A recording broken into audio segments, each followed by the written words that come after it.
Hello, this is Angie Yingst, and you're listening to Centered, grounded conversations about the metaphysical.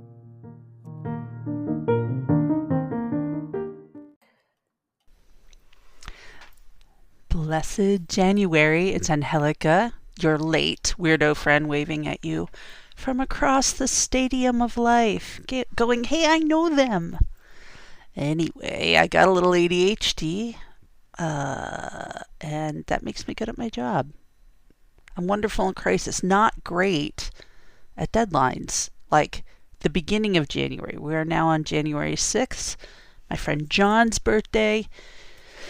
So, I'm not great at handling someone else chewing food at times, but I digress. I might have a little of the tism too. Who knows? It's just a whole soup of neurodivergence going on. My brain works differently, and I've spent a minute talking about it. So we've officially entered this season of receipts and calendars and realizing the tree is somehow still up, but Capricorn has entered the chat, and the Hermit has brought a lantern, and the Raven is perched in the corner like, girl, we need to talk. So this month we're actually doing a little grown-up spirituality, some astrology, some tarot, some earth medicine, hopefully some humor to keep us from spiraling. So grab your tea, grab your journal, and go ahead, put on jammies because we're going in. So I just want to say that this year I'm going to be using my calendar for 2026 and talking about that. And I'm adding in a tarot card because each month I kind of felt a tarot card or pulled a tarot. I think I pulled tarot cards each month, and then I recreated them in collage and kind of made like my interpretation of that card from when I pulled it. And then I got an earth medicine, so I've got an animal, a plant, and a crystal, and then like an affirmation. So we're going to be talking about all of those after we talk about the astrology. So should we just go? Let's just go. Okay, so we open 2026 like right in the middle of Capricorn season, basically, and we're standing kind of at this threshold place, right, between 2025, 2026. We're moving from holiday chaos into this question, which is, what are we actually building? What do we want? Remember, like when we're in Capricorn sun season, Capricorn isn't necessarily flashy. It's just a slow climb. It is the goat, the sea goat, but it is the goat. The plan, and you can use that in both ways, like the actual goat or, the greatest of all time. It's up to you. You can use both. As someone who is squarely January 4th in the middle of Capricorn season, I say both work, okay? That's just me. But Capricorn rules legacy, reputation, the mark we leave on the world, and also, time and consequences, because it's ruled by Saturn. And at the helm, that vibe is less like confetti cannon and more like, let's put the boots on the ground and just walk in. And it's, really a lot of what Capricorn brings to the scene is the commitment nobody sees. It's the working, the planning, all that stuff that happens prior to actually moving. So there are points of Capricorn when you're in Capricorn where the planning is important, the efficiency is important. Like that is one of the most important things, I think, to Capricorn. When things seem silly, like we're in the Department of Redundancy department, for example, it's like we just really want this to be efficient. So just take a breath and let's figure out the most efficient way to do this so we're not just double doing things. So let's kind of talk about that, because Mercury moved into Capricorn on the 1st of January, and that just gave our minds a shift to like lists and logistics, and not the sexy stuff, but just the deeply satisfying, I'm getting shit done stuff, getting my life back in order, We do feel like that in the holidays where it's like everything's a little upended. Our diet's a little upended. Our house is a little different because we've got all the decorations. And I'm someone who like loves the decoration part. And I love Christmas. Like every part of Christmas I love. I love the music. I listen to Vince Guaraldi every freaking morning during Christmas season while I'm working.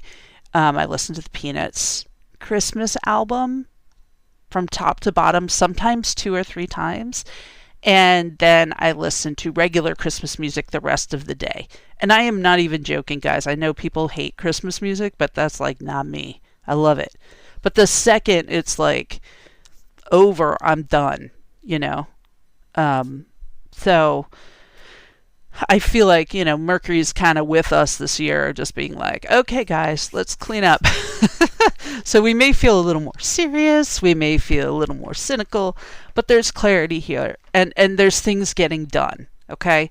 So then we had this full moon in Cancer on the 3rd, and that cracked open our shell a little bit. Remember, Cancer sits opposite of Capricorn on the wheel, the zodiac wheel. And so the full moons always illuminate that difference. They're basically Cancer and Capricorn, since they're opposites on the wheel, they basically deal with a lot of the same issues, just in different ways. And as Cancer being a water sign and Capricorn being an earth sign, they're just dealing with it a little different. So Cancer, if Capricorn's there saying like, how are you showing up? How are you achieving? What are you producing? Cancer's asking, how's your heart? Who's tucking you in? Have you eaten something today? This moon can like pull up feelings, and you may still be feeling it on the 6th. You may have felt it on Saturday. Like I held a vision board workshop, which is why this is a little late because I was preparing that. But as we're like in this workshop, I said to everybody, like, everyone's going to cry today. And I didn't mean it as like a prediction necessarily, but it's just like we've got this full moon Cancer, which is a very, very emotional moon, So it's like, yes, our releases often come that way. So the moon, when it's in Cancer, really loves to pull up the feelings we've stuffed down while we were just performing, quote unquote, performing competence for the world. So if you've been overextended, people pleasing, proving yourself to ghosts from long ago, you may feel this moon for, a few days after, because it's a recalibration moon, not either or, not work or self, but both. So we're recentering and we're adjusting. And then we kind of have like on the 17th, Venus slips into Aquarius, and there's like a relational energy shift here. We want breathing room. We want friendships that feel like conspiracy of the soul, not emotional heavy lifting, With Pluto also in Aquarius, the places where relationships feel controlling or restrictive start to crack. And while the weird, authentic, future-leaning connections get stronger, we kind of face this part, kind of as we move into the new moon in Capricorn, which is on the 18th. And this isn't kind of vision board magic fairy dust energy. This is the kind of intention setting at this new moon where it's more like signing a contract with yourself. What am I willing to do? What is sustainable? What are you making a commitment to? What is no longer working? What promise are you ready honestly to keep? So if you do new year resolutions or commitments or intentions or whatever, this is a moment to bless them again with like practicality and compassion. One of the things I love about doing the vision board workshop that I do every year in the beginning of the month is that, we often do have a little time until the new moon. And so I'm sitting with the energy and the intentions that came during that, because we do a lot of journeying and meditation. And the new moon really gives me the time to sort of like put a plan in motion, right? So Aquarius season then begins on the 19th, which is a little earlier, right, in the month than we're used to seeing those seasons change. And we feel that tone lighten. Remember, Aquarius is also ruled by Saturn, but it also is ruled by Uranus, which gives it the weirdness and the revolutionary energy that is really the awesome part of Aquarius is, air energy. They're innovative. They're creative. They're thinking outside of the box, and that really helps to shift our understanding of things and to really be able to approach it from a way that's going to make lasting change. So if Capricorn builds the bones, Aquarius asks what those bones are for, and then innovation starts to come in. So there's a lot of curiosity, rebellion, doing it differently. So that's the important part of like Aquarius season kind of coming in.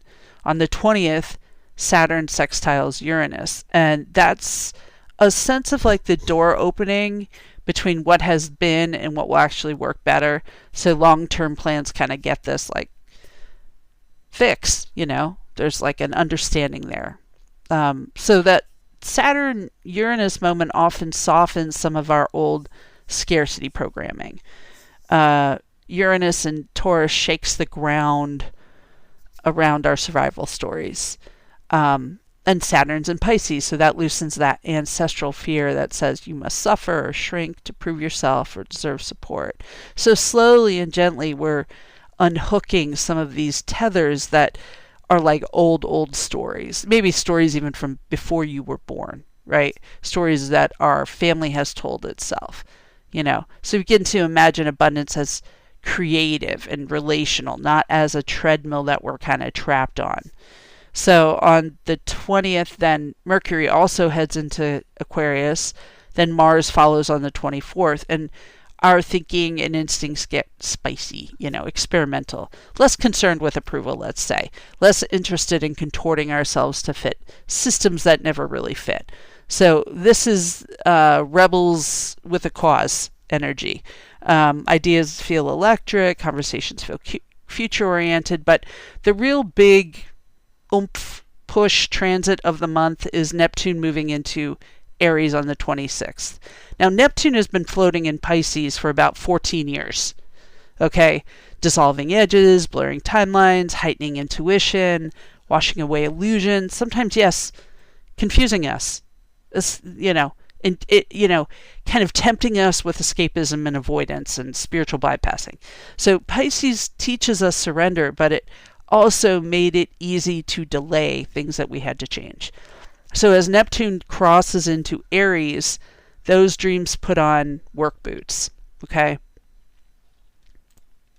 So Neptune in Aries really wakes up our willpower, our creative fire, instinct. The archetype of the spiritual warrior is one that we can really work with. Not the one who wants to fight everybody, but the one who finally says, I'm ready to fight for what's important to me. I'm ready to fight for my dream. Okay? So it's edgier, louder, more embodied, artistic risk-taking or creative expression or wild, untamed energy. It's less drifting, though, and more doing. Less fantasy and more like courageous alignment. So it's like lifting the fog and discovering like, oh, wait, all those little tasks I've been doing actually built my muscles. And through all of January, that backdrop of Capricorn kind of reminds us to pace ourselves, build something real, let the work shape you in gentle, healthy ways. Not perfection, not punishment, just devotion to what matters. So we have like an interesting month. There is something that like Chani Nicholas talks about in that in January there are 4 Kazimis, I believe, like Venus Kazimi on the 6th, Mars Kazimi on the 9th, Mercury Kazimi on the 21st, and Pluto Kazimi on the 23rd. So what does that mean? Basically, that's when those planets get highlighted with the sun, like they're where the sun is. And they just kind of give that extra oomph. So those Kazimis are going to be almost like big spotlights in that area. So I would read more of her because I don't know enough about Kazimis to really be able to be like, oh, this is what all of this means. But maybe I should look it up for you. But at any rate, just if you're interested in that, check it out. And I just the astrology isn't, there's not a ton of stuff happening, but that Neptune entering Aries, just remember, like, we saw a glimpse of this in 2025, and now we're kind of like moved into it finally. So, all right, so let's talk about our card of the month. So, what was interesting is I just, pull cards for the month, and a lot of them were major arcana, which is, it's interesting to get that because they really do deal with our spiritual practices, our spiritual life. And then on top of it, they're like the big archetypes. So it's nice to get that because it's more universals at times, right? But to get the Hermit in January, so we're leaving, 2025 was a Hermit year, and now we're moving into a Magician year, so, or a Wheel of Fortune year. It's a 10-year or a 1 year, however you want to look at it, and 1 years are really achievement-oriented years. So we're kind of leaving 2025 or the Hermit, and then the Hermit comes up in January. So what does that mean? For me, it really means like we're still at this threshold and we're still kind of processing 2025 and now moving into 2026. So let's talk about the Hermit a little bit. So the Hermit really looks like just a simple figure that most people think they already know the story of, right? It's a guy that lives in the woods in a shack like the freaking Unabomber. But the Hermit in the tarot is a figure that exists through all of time and space, and like in nearly every story there's an aesthete, right? Ascete, the person that goes into the wilderness to get some spiritual enlightenment. And so when we see him, he's in a gray cloak and a lantern and a staff, and he's on the mountains.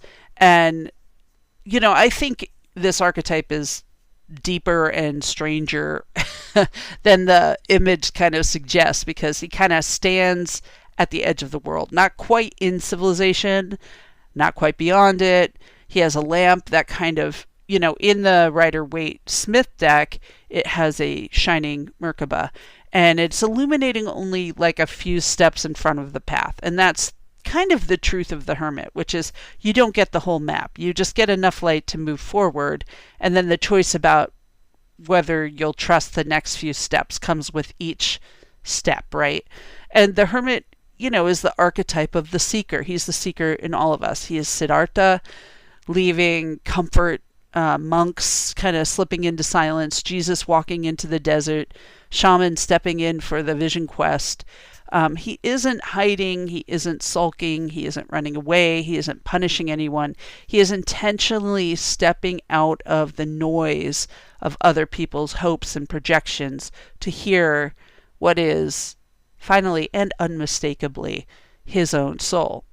Or, if he is the shaman, then he is the soul of the people. He's listening for the guides, the medicine, all of that stuff. And so there's a paradox here in the sense that, like, and I've said this since, I don't know, I was a teenager, but it's easy to feel wholly on top of a mountain where nobody's irritating you, no one's challenging you, no one's leaving their socks in the dining room. Solitude teaches deeply, but the real test comes when you apply all that you've learned to the real world, right? And discover whether our spiritual insights survive contact with the messy humans of the world. So the Hermit kind of reminds us that wisdom requires humility and the willingness to keep learning, keep asking, keep being teachable, even after years of searching, is a lot of the humility that the Hermit asks of us. So the Hermit card carries the number 9, which is the number of completion, which was a 2025. Something has come full circle. That doesn't mean the quest is over. It means it's now traveling in a new way, right? It's this leg of the journey has reached a natural end, and time alone has given all it can give. Now the question becomes, what's next? Do I now need a new teacher? Do I now need a new path? Do I need a community? Or maybe equally unnerving, am I being asked to become the teacher I've been searching for, right? Am I being called to lead others? So the deeper work of the Hermit asks us to look squarely at aloneness, not isolation or avoidance, but solitude as an initiation. Where has aloneness strengthened you? Where has it frightened you? Where has it brought you down? Where has it lifted you up? Where has it protected you? Where has it become a hiding place? And this is where the inner wilderness becomes real, because like a vision quest, we could be hungry and uncertain and stripped of distraction.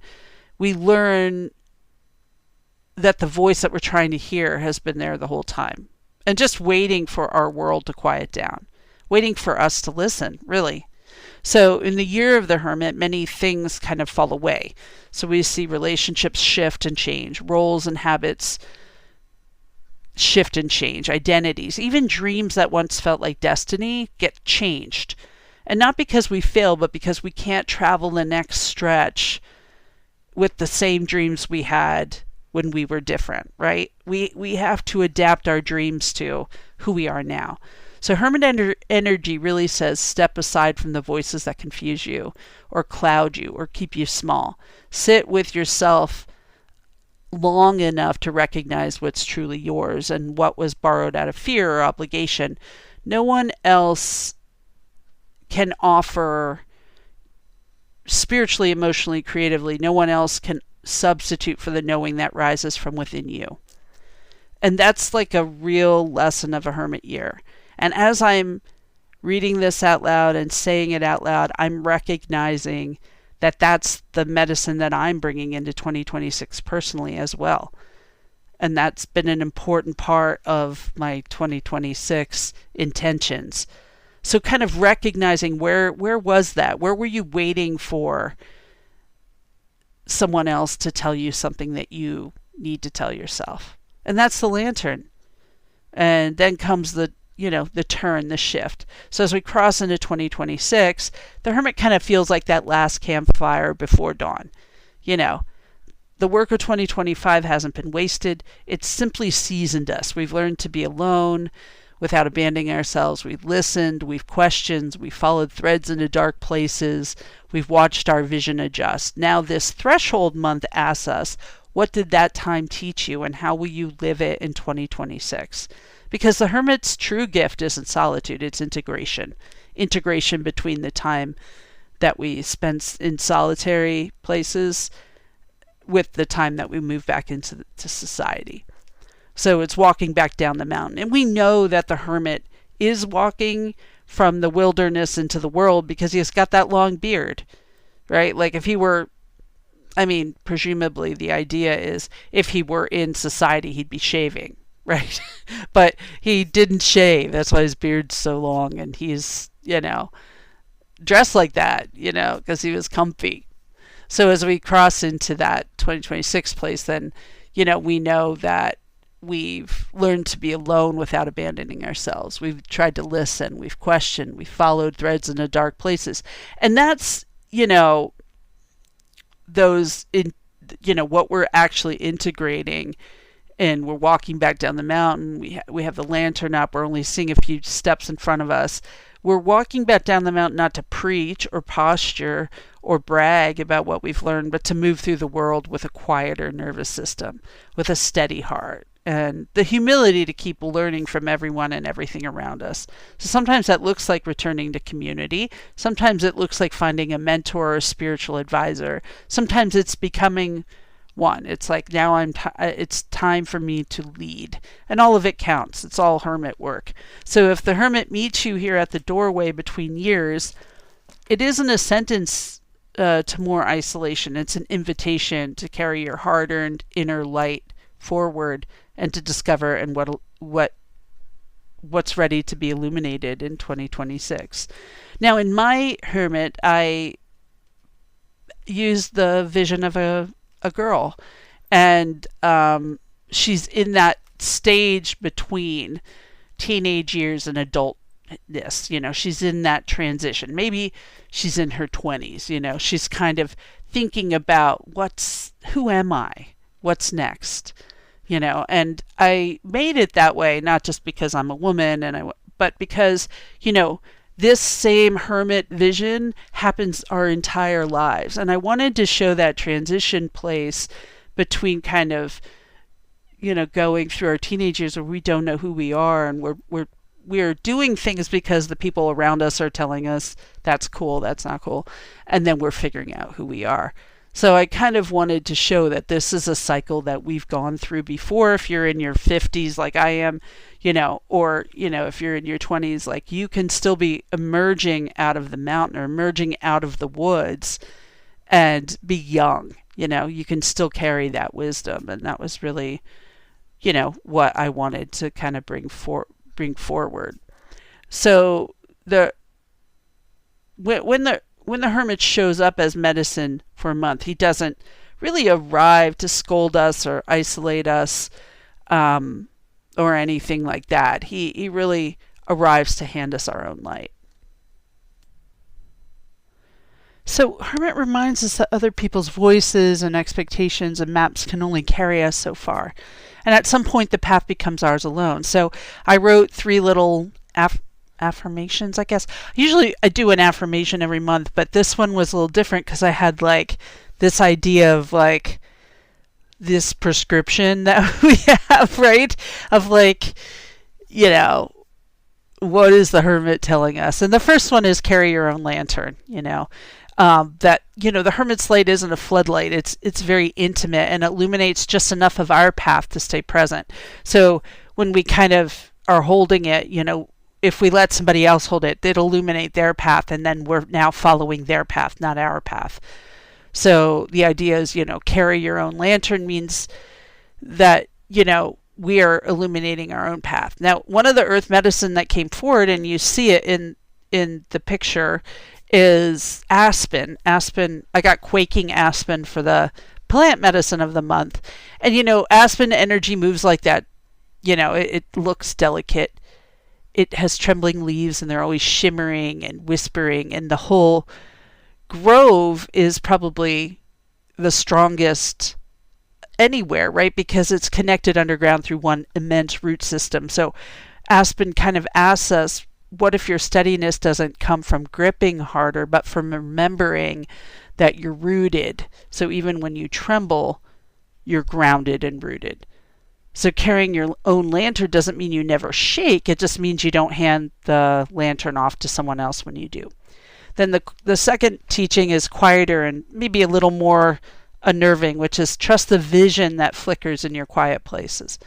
When you are in this place and you're getting the visions, like the hermit does when he's on the mountain, he has to trust it. If you're a Sui Reiki master, there's, the story of Master Sui who goes to the mountain and is waiting to, be given the vision of how to heal, right? And he sits there for 21 days and nothing happens. And then on that morning, he just sees this light coming towards him. He's like, is this light going to kill me, or is it going to give me the vision? And he trusts that the vision is there, like that the call has been answered. So, but the hermit does not receive revelation through noise. He listens himself. He listens for what happens in the silence, and that brings the clarity. And one of the other medicines that comes forward this month is lapis lazuli, and that lives right there in the third eye. The deep blue, star-flecked priest stone energy. It's the stone of ancient scribes and seers, the stone of truth-telling, the stone that says stop editing your inner knowing to make it more palatable for others, or for your history, or for the background, right? Lapis doesn't scream. It doesn't hustle. It invites the mind and the throat to line up so what you know and what you speak are aligned. And that's really hermit work too at the core. The vision may flicker, but the flicker doesn't mean that it's false. It just means it's fragile, and we have to treat it gently, and we have to let it grow.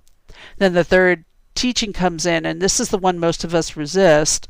But if you this is the teaching. If you struggle with 1 and 2, the guides are there to provide a path forward. we have, I'm not just talking about spirit guides, angels, and ascended masters, but the human mentors and teachers, our friends and family, our spiritual advisors, therapists, and earth medicine guides. We're not asking them to tell us their vision. We're saying, this is our vision, but I don't understand it. Help me make sense of this. For me. Just for me, not for everyone else.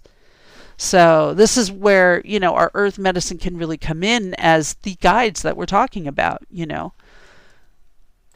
So I kind of mentioned that our plant medicine this month is quaking aspen, and it comes really with this message of we are all one. And aspens may look like individuals, but they're all connected with what is called the clonal colony. So they basically send out underground suckers to then create new aspens, sister aspens. And so the aspen groves are considered like the largest and oldest organisms on Earth.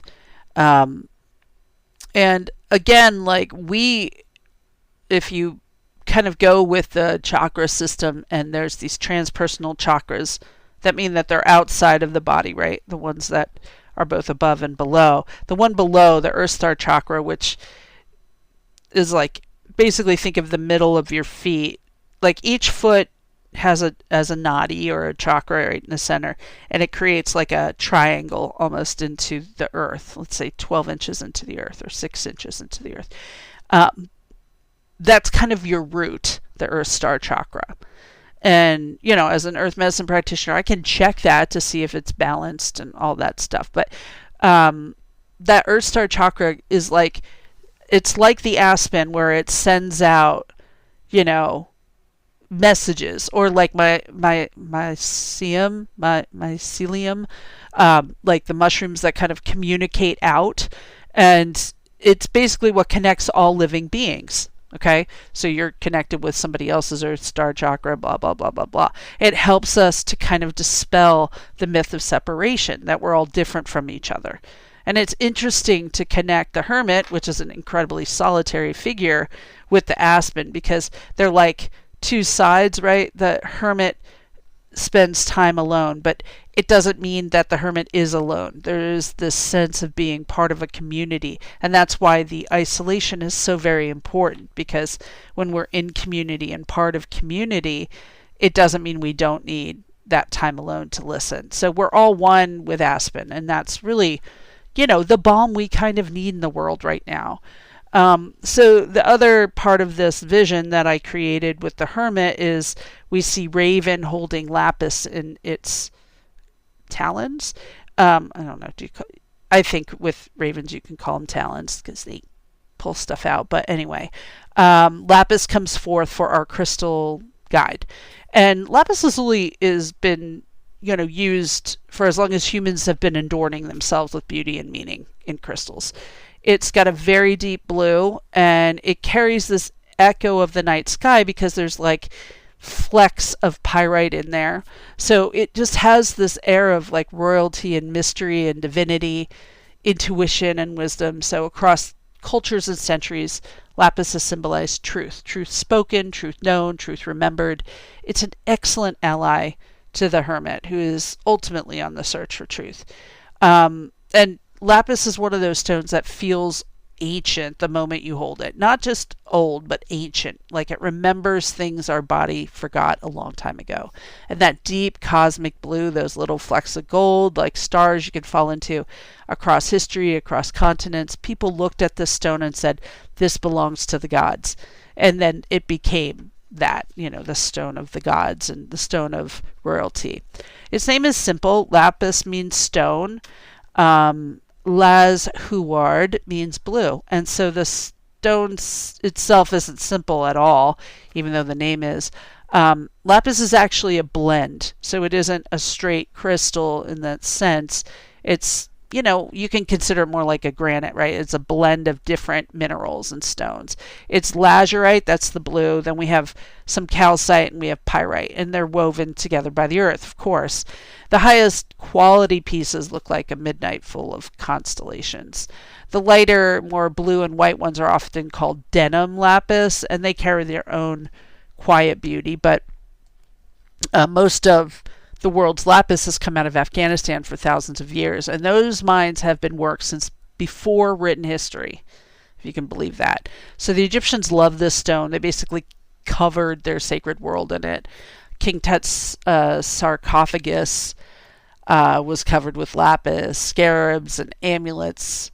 It was ground into cosmetics and medicine. And in a land of sand and bone-dry desert, this blue must have looked like a doorway to heaven, right? So Persia saw it as protective. Medieval Europe believed it guarded against darkness. Artists literally crushed it into the most expensive paint in the world and reserved it for holy robes, sacred skies, halos of saints. And somewhere along the way, people noticed something else about lapis. It doesn't just look like the night sky, it behaves like it. It opens places inside of us where visions happen. So lapis is considered a third eye stone, meaning it wants to be that lantern, right? To show us what's happening in the dark. It helps us to see more clearly, and not just in the like psychic parlor trick kind of way, but in the I'm ready to stop lying to myself way. And also works in the throat, so we know that what we are saying starts to line up with what we are doing, right? And it supports memory, learning, insight, honesty, dream work, spiritual seeking. It's the stone that kind of sits beside you and quietly says, tell the truth. First to yourself, you know. And here's where the story gets complicated. And I don't really want you to look away from this part, okay? Afghanistan is one of the poorest countries in the world. And at the same time, it sits on staggering mineral wealth. So lapis is one of those minerals that sits, you know, under Afghanistan, basically. And so over the years, control of those mines has shifted through warlords, corruption, militant groups like the Taliban. Money from lapis has funded violence. It has become what many call like a conflict mineral. You know, it's a blood diamond of the gem and mineral world. And to me, that matters. A lot of teachers, including my own teacher, Hibiscus Moon, wrote about this, and she decided until we know that this stone is being mined ethically, we cannot buy more lapis. And because supply and demand are real, even old stock keeps the wheels turning on the machine of lapis lazuli. That doesn't make lapis bad, it just makes the situation complicated. The stone has nothing to do with this. But we get to approach complicated things with consciousness, with ethics, and with integrity. So I have lapis. I bought it way before I really understood this, and I use it. And many of us do have it. It has been quite readily available. But if you don't have lapis, or you don't feel comfortable purchasing it, sodalite is a beautiful stand-in. It carries similar energy around intuition, communication, and truth without the same sourcing concerns. Azurite is another one. Lazulite, which is a little harder to find, can be another one. It's what lapis is made of, lazulite. So you can use any stone that's like that deep blue as a stand-in. Think like third eye and throat bridging stones. But when we talk about lapis in our work, we're not just talking about a pretty rock. We're talking about a stone that invites us into deeper honesty with ourselves, with our spiritual path, and how we participate in that in a big tangled world. Now, if you have lapis and you want to use it, use it. I do. I'm not going to hide it away. I'm also going to try not to sell it, right? So just, lapis says to seek truth and let the truth change how you live. And, of course it has its own history, so it tells that truth too. And this is where kind of Raven glides in, because it's, the talker, right? It's also liminal and mischievous and mythic, and it belongs to the thresholds, Raven. So Raven walks that death and rebirth, seen and unseen, ordinary and holy. When I first started working with Raven, it was through my teacher Pixie Lighthorse, and she would use a stone. She would use an animal guide for work that we were doing. And when we worked with Raven at the throat. So it was voice with Raven. So we were at a place of voice, truth, confession, prayer song, and we really worked with Raven to open our voice up. Okay, so corvids, this whole family of birds that includes crow, ravens, jays, magpies, they carry this incredible voice medicine. They're some of the smartest birds alive, endlessly curious, endlessly inventive. They remember faces and solve puzzles and store food in secret places and remember everyone and teach their young what they've learned. Corvid intelligence is ancestral and it gets passed forward. So Raven itself does have its own particular magic. I don't want it to be like all corvids do this, but Raven is sleek and black and big, right? The wings are wide enough to hold shadow and sky at the same time. They fly like acrobats, diving and rolling and chasing, especially during mating season when love becomes flight and ritual and dance. Ravens are scavengers, yes, but they're also hunters and strategists and cooperators. They've been shown to use tools. They're equally at home in the wilderness, in mountains, cities, deserts, and tundra.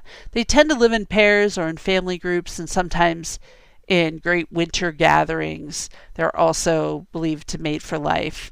And then there's like all the myths of Raven. And Raven lives inside the human imagination almost everywhere. It is a trickster, he is a creator, he's a messenger, he's an oracle, a psychopomp. And in some stories, Raven brings the light. In others, Raven carries the dead. So, and then in others, Raven outsmarts the gods and steals the fire we need to survive. So Raven belongs to those borderlands between worlds, between truths, between what we think we know and what we're still trying to reveal. Or what's trying to reveal itself, I should say. But because of that, Raven medicine can feel a little unsettling.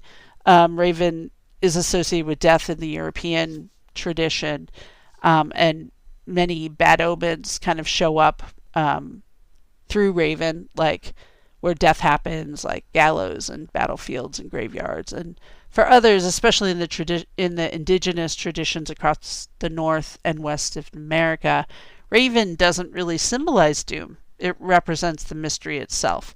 In the Pacific Northwest tribes, Raven frees the stars and the sun and the moon, opening the box of daylight so humans can see the world freely. Raven also throws the fire into rocks and trees and animals and water and humans so we can carry the spark inside of us. We're the one lighting the world, sharing our fire, helping people remember their shine. In the Celtic world, Raven walks with the Morrigan, prophecy, shape-shifting, war, fate, truth. In Norse mythology, Odin sends two ravens, Hugin, whose thought, and Munin, his memory, out each day to bring him news of the world. So Raven belongs to intelligence and planning and the whispering part of the psyche that says, pay attention, you're not seeing the whole picture yet. So, I mentioned Raven as a trickster, and trickster energy is very interesting. It tends to be taking the rules and using it against the person making it to show the ridiculousness of the rules, right? And that's not the only way tricksters show up, but it's important. It is almost like, what do we call it? When we're malicious compliance is the phrase I was thinking for, or kind of the idea that we're following the rules to the T to show you how it doesn't work, right? Strategic rebellion is another way they call it. But so trickster cracks the structures that no longer serve. That's such an Aquarian approach, by the way. And so something wiser can emerge. So trickster laughs while our certainty unravels, and then teaches us what humility actually feels like. So what does it mean for healing? Well, Raven helps us enter the dark places honestly. The stories we don't tell, the secrets we carry, the things we silence. Raven medicine says secrecy makes us sick. We're only as sick as our secrets. Truth, even when it hurts, makes space for breath again. So Raven works with the throat and the voice and helps us to speak what's been swallowed, what's forbidden, what's tender, not as a performance, but as liberation. And, I worked with the word freedom last year, and I think a lot of us have to ask, what is scary about freedom? And that's really what Raven's asking us to do. So Raven is a guide in solitude. So, you can kind of think of Crow as being the medicine for work within groups, and Raven being the work of the solitary spiritual practitioner. So it really helps us when we're, in a personal spiritual journey, spiritual crossroads, the internal work no one else can really do for us. So Raven escorts us inward and then helps us carry light back out. So with Raven, transformation is not theoretical. It is something that's asked of us. And it asks questions like, what truth am I avoiding? What conversation am I still afraid to have? What part of my story still needs to be spoken out loud? Where do I silence myself in order to belong? What healing becomes possible when I tell the truth gently, first to myself? So Raven accompanies the process like a long-distance healer, revealing where truth has been buried and helping the body and spirit integrate again. So Raven can be honest, unflinching, maybe a little mischievous, and also deeply loving in its own way. Raven reminds us you can step into the darkness and still find your light.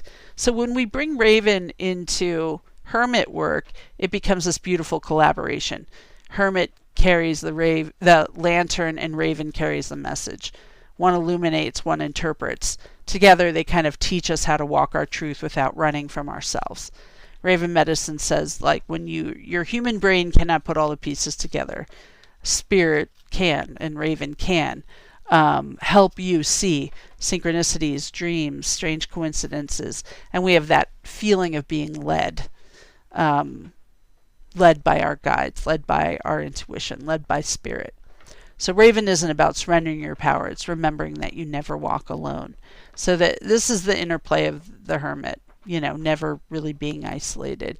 So January really becomes a refinement month, a final tuning of 2025's Hermit work before we move into the new terrain of a 1 year. I do think we'll be looking at this transition very potently when we move into Chinese New Year and the year of the fire horse. You really see that action-oriented part of us starting. So just think of this as a transition. So carry your lantern even if your hands trouble like aspen. Trust the flicker like the deep blue of lapis that knows more than it explains. And when the path feels lost, let Raven show the glinting thread that you couldn't see before. Not as dogma, not as drama, just as guidance. So this is how we learn to be alone without abandoning ourselves. This is how solitude ripens into wisdom instead of turning into exile. This is how we begin to walk down from the mountain lantern first, ready to live what we've been learning in the dark. So, all right, beloveds, that's our tour of January. Capricorn ordered structure, Cancer brought the snacks, Aquarius hacked the system, Neptune showed up like, let's make art about it. So if you remember nothing else, remember this. Your inner Hermit is not antisocial. He's just very, very focused. So light your lantern, be kind, text your nervous system something gentle, and I'll see you in the next episode.